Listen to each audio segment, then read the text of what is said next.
Well, welcome back. In today's session, I am going to expand on the idea of living alone and the benefits of being alone for a period of time um, before you move in or before you decide to move in with someone. Now, let me start by saying this, that I said in the prior session that the life expectancy for men and women in the West is close to 80 years.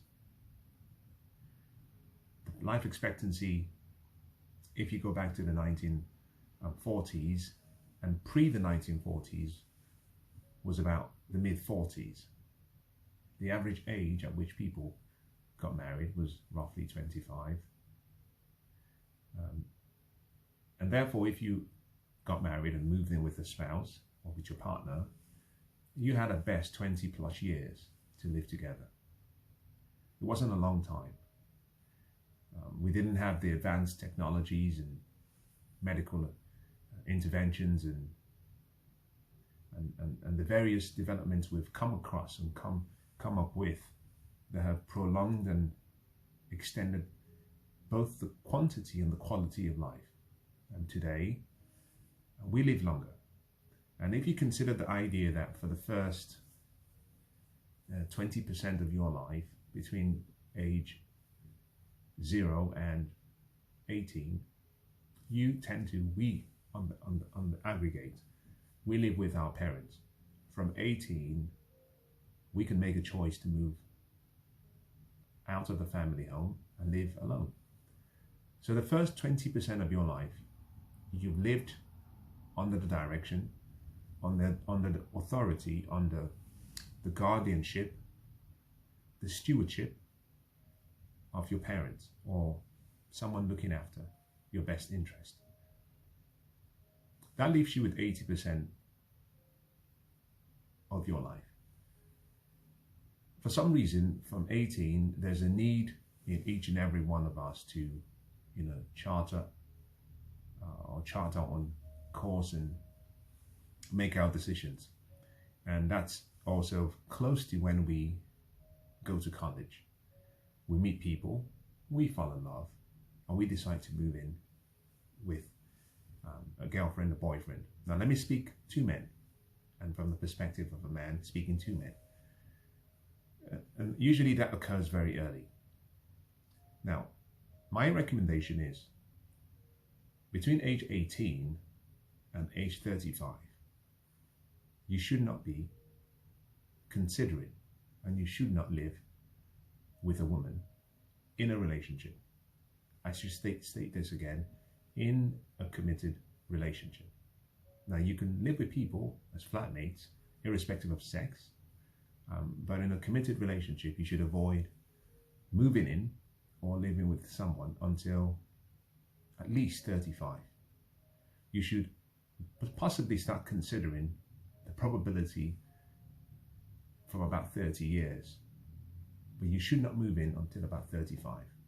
Now, there are so many benefits to living alone.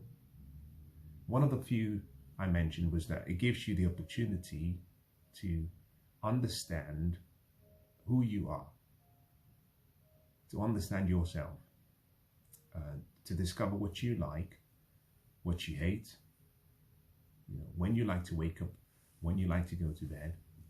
It gives you the freedom to discover yourself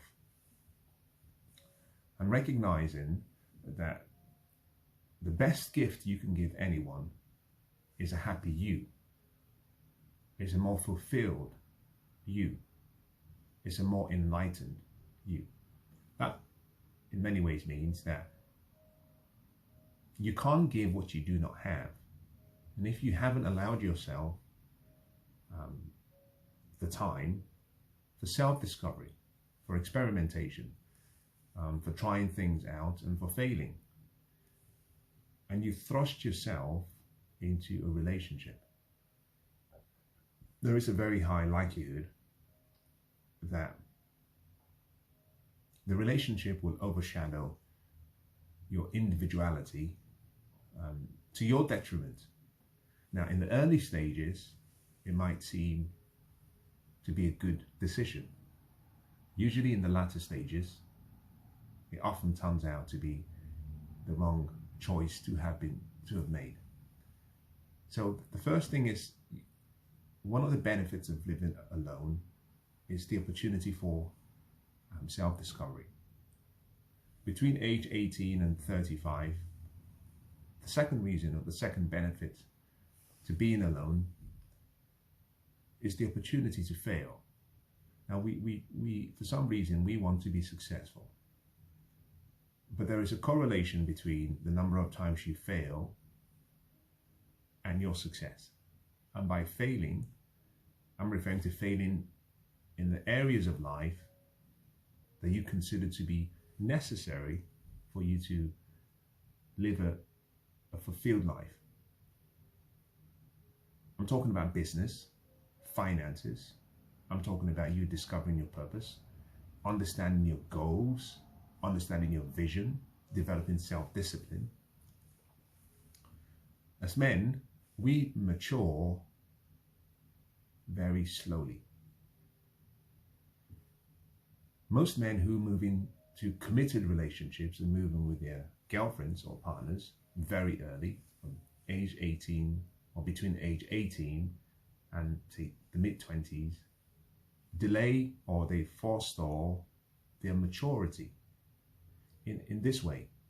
Yes, it makes you more responsible because you have something greater than yourself to look up to, but in many ways it's no different from a young boy, a teenage boy or teenage girl who gets pregnant at age 15. You're still a child. And there is nothing more pitiful than a teenage mother, because one person is not mature, one person is still learning how to be an individual and now has to look after another individual. So the second reason is that we mature men very slowly. And my recommendation is the period between 18 and 35 it's like a breathing ground for you to mature, get to know yourself, get to understand what your limits are. In my experience, for most of my life, with the exception of once, I've always lived on my own. And in the exception, I was very, very young. It was for a short period. So what I share is a combination of my lived experience, limited as it may be, and observations that I've seen when I've had friends who have done what I'm suggesting that you do not do. And I would say this, without exception, it was perhaps the most frustrating time in my development. For a start, I couldn't work long hours because I was expected to be available for intimacy, available for presence, available for togetherness. So between 18 and 35, which is when you should be investing as much of your time, as much of your energy, as much of your intellect in work, you tend to find that you're forced to start living like a middle-aged man, as though you have a family, and you should consider the benefits of being around the family as equally important as your career and as your job, which is false, which is wrong. Now, when I left that relationship, something happened that was significant. Everything changed for me. You know, I started working 10, 12, 14 hours every day. I would wake up at 5. I would be at work at 6. Sometimes I will not return home until 9 p.m. Those were the seeds that were sown. It gave me an opportunity to demonstrate to my supervisors that I was different. In many ways, what I lacked in in ability and skill and intelligence I made up in hours and hard work and dedication and grit and perseverance. My motto was that no one in the company could outwork me. So I spent hours and hours studying. For example, the office would open at 9, which is when business was supposed to start, but I would be in the office at 6. That gave me 3 hours. Now let me explain something for those who are not aware of this. Between the hours of 6 and 9 in the morning, when the office is empty, those 3 hours, I achieved in those 3 hours what most people and the most competent people on my level were achieving between 9 and 5:30.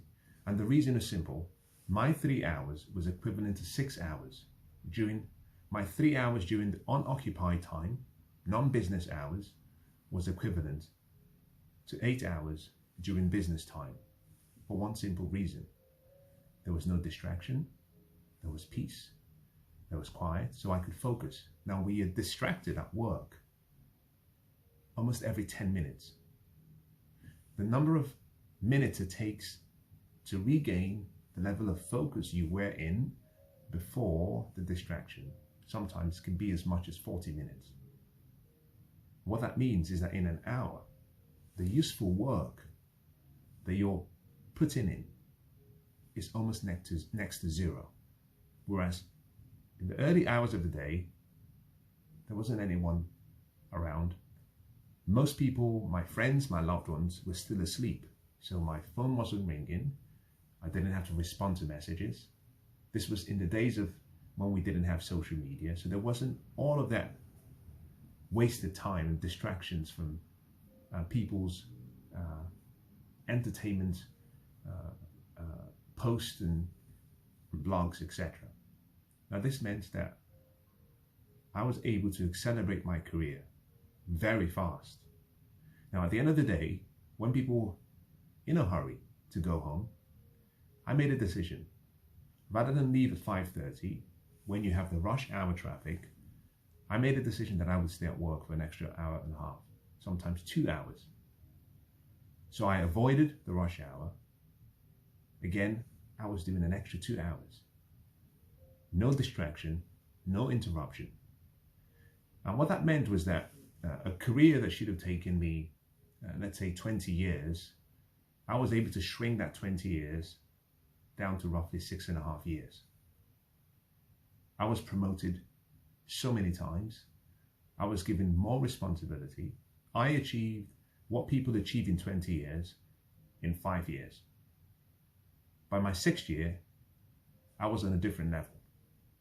By my 7th year, I had reached a position that most people could only aspire to be in at age 45.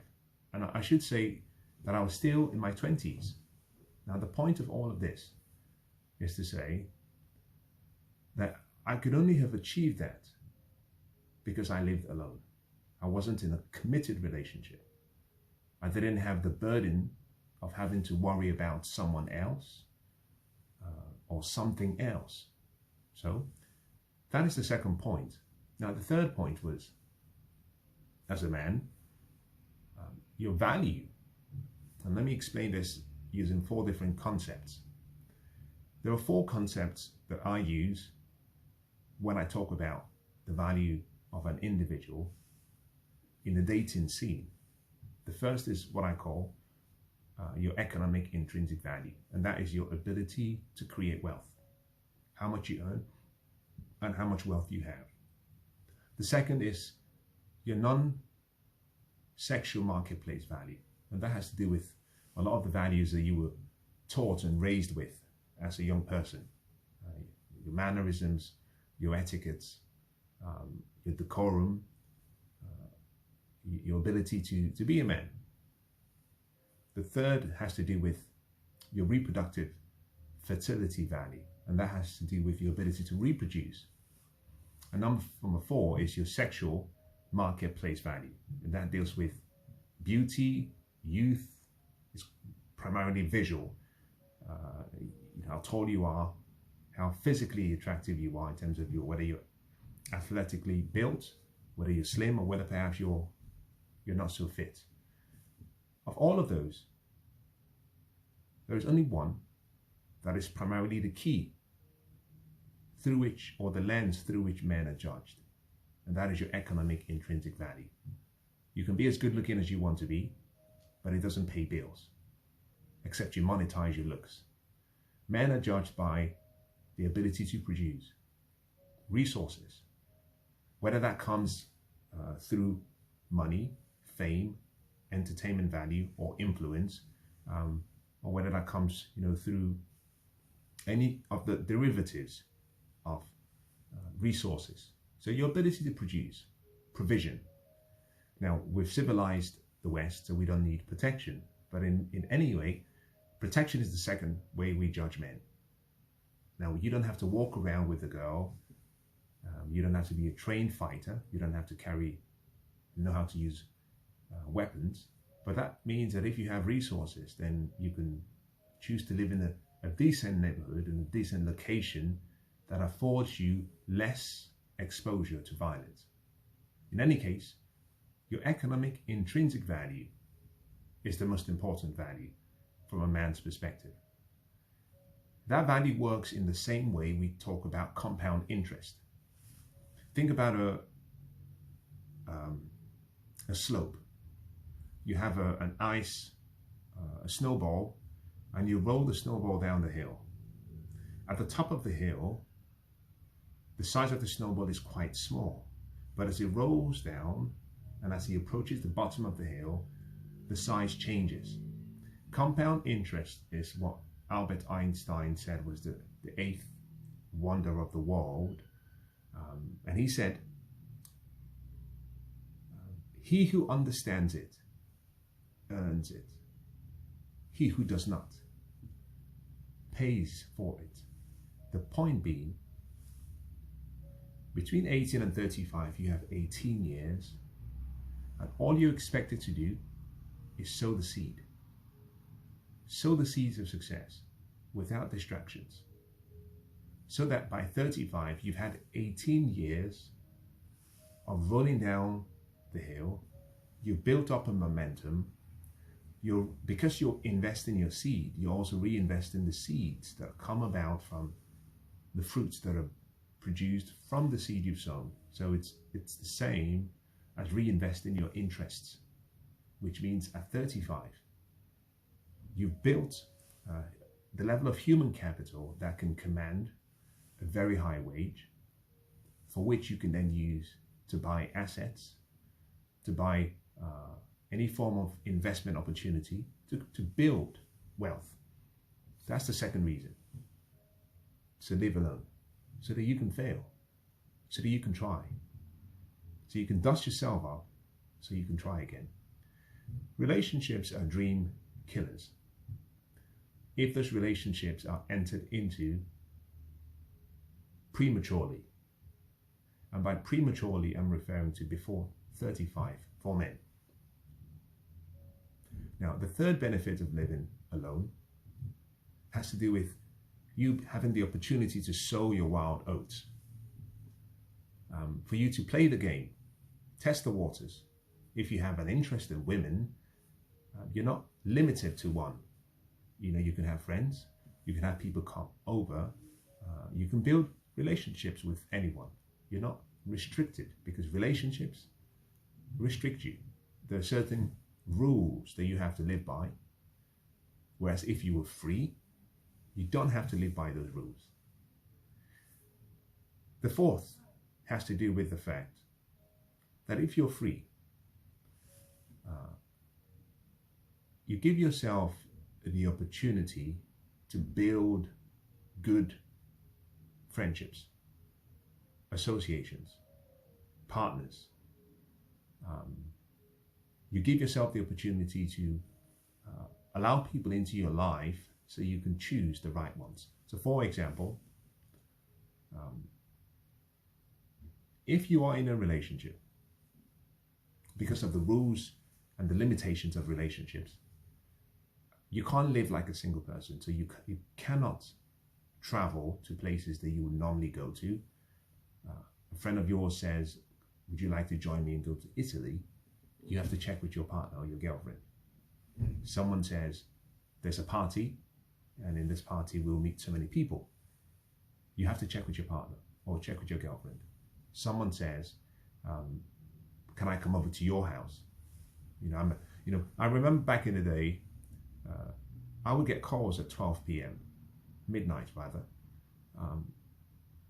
and there could be from friends, we're at this party, we're coming by your place. Now, I could always say no. Sometimes I would say yes. And people would turn up. And I got introduced to people who ended up becoming friends. But in many ways, those friendships were born out of my discomfort. And perhaps this is a very, very crucial thing that I'm about to say. Friendships are not for convenience. Friendships are usually for inconvenience. And some of the best friendships you form often come from your discomfort, when it's not convenient. Because in those opportunities, the person on the other side gets to see your true character. If your perspective is like most agents, thinking about what can I gain from a relationship, the likelihood of a successful career, the likelihood of a successful life is limited. On the other hand, if your mindset is, how can I serve? How can I give? How can I help? How can I be there for other people?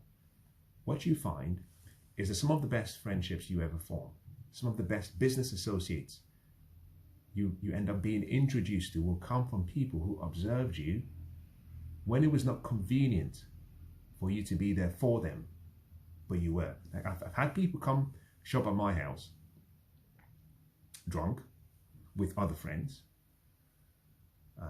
drunk, feeling very sick, and between 1 and 2 in the morning, I'm catering to each and every one of them. Some people I never met before, and the next morning, I'll make them breakfast and they'll leave. But they never forgot how I treated them. And relationships and friendships were formed. I was introduced to other people, connections were made, business opportunities arose, simply because I was available. And the point being, if I were in a relationship, I would have picked up the phone and said, I'm sorry, my girlfriend wouldn't let me open the door. Relationships limit you. Between 18 and 35, most young men are still very immature. You have to go through the immature phase in order to come into your growth phase. It's important not to try to cook yourself too early, which is what relationships do, such that you are disconnected from the collective maturity that comes through the brotherhood, and you're not available. Because most relationships and most business opportunities that I have, whenever I find an opportunity that I think is attractive, the first thing I do is I evaluate the opportunity, and the second thing I always do is I either call my best friend or I call the people who are the closest to me, and I say, I found something. Are you interested? Each of those relationships, in most cases, came about out of my inconvenience. Now, my best friend, for example, I met him on a trip at a station in London. We were traveling to Newcastle. I was very, very good friends with another guy. He was friends with the other guy. I had never met him before. We arranged to go to Newcastle just a party to have fun, to have a good time. And he asked if he could bring another friend. And I said yes. We met at the station for the first time. The rest is history. During that trip, remember, this was meant to be a trip between two friends. It became a trip for 3 people. But because we were free, we were all single, we did a lot of stupid things. We partied, we played, we misbehaved. But he got the opportunity to study me and observe me, and I had the opportunity to study him and observe him. What was supposed to be a very, very fun weekend created the opportunity for a bond between 2 men. That bond cannot be broken and will not be broken in my lifetime. The point I'm making is that if I were in a relationship, my girlfriend would have said, possibly could have said, here are 3 of you, single men, going to a new city to party. Nothing good can come out of this. I don't want you to go. Or I would have been obliged, for the sake of the relationship, to excuse myself from the trip. So the opportunity to allow yourself to be positioned in a state of discomfort for the sake of people you do not know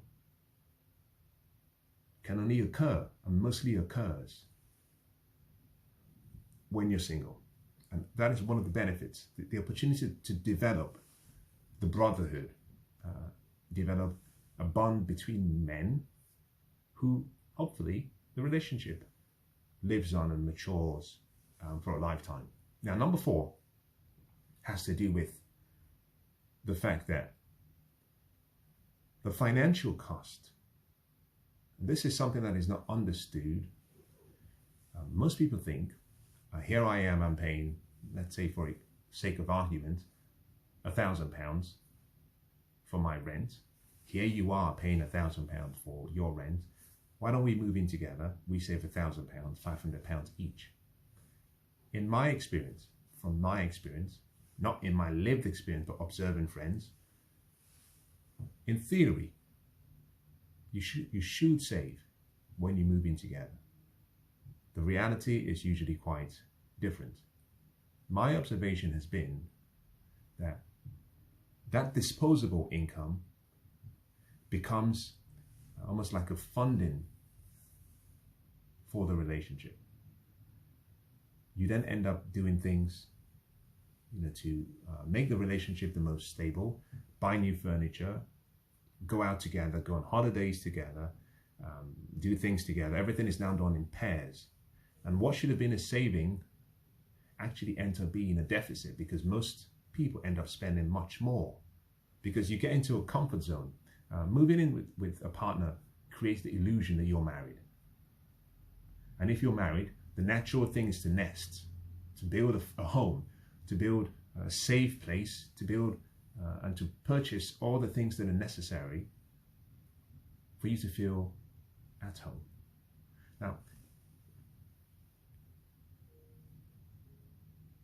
during my early 20s, and even up to my 30s, when I lived alone, in everywhere I lived, the walls were always painted white. Every single room was painted white. In every single house that I lived in or that I owned, I never bothered with furnishing. I never bothered with trying to make it a home. And the reason was simple.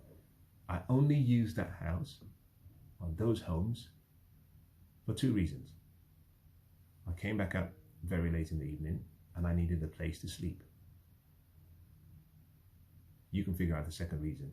But the point was that all I needed in the house was a place to rest my head, get ready, and go. My place was out there working, meeting people, networking, developing my human capital to be my best self. I never bothered with trying to make it a home and sofas. And there were times when I brought people back home and there wasn't a sofa in the house to sit on. Didn't bother me, didn't make any difference. I never spent time in the house anyway. I was always out there trying to make a living. And I think that's something to keep in mind. Now let me bring today's session to a close. There is still more to share, but perhaps there's something I can cover in a different session. Relationships change you. The moment you move in with someone, you become, as a man, a canvas upon which your other half starts to paint. In many ways, you're more like a makeover project. There's something to change about you.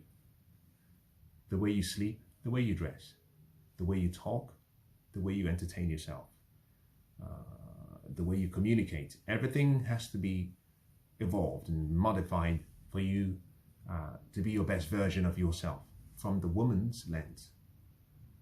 My perspective is between 18 and 35. That's too early for a makeover. That's when you should be allowing yourself to try every single thing, because in most cases, the woman trying to make you over is not emotionally mature, hasn't had enough of a lived experience to really know what it means to be a man. So the person making you over is not qualified to make you over, which is partly why between 0 and 18, your parents give you the best that is needed. And if you notice, when you're moving with someone, most of the makeover goes against what your parents were trying to do to ensure that you had the best opportunity for success. So finally, keep in mind that one of the disadvantages, or you could say one of the benefits of living alone, is no one gets to change you. No one gets to make you over. You can be free. Now, someone once said something that I think I should end on this session on. He said, if I want to be free, I have to be me. Not the me my mother or my father thinks I should be. Not the me my friends or my partners think I should be. If I want to be free, I have to be me. But first, I have to understand what me really is.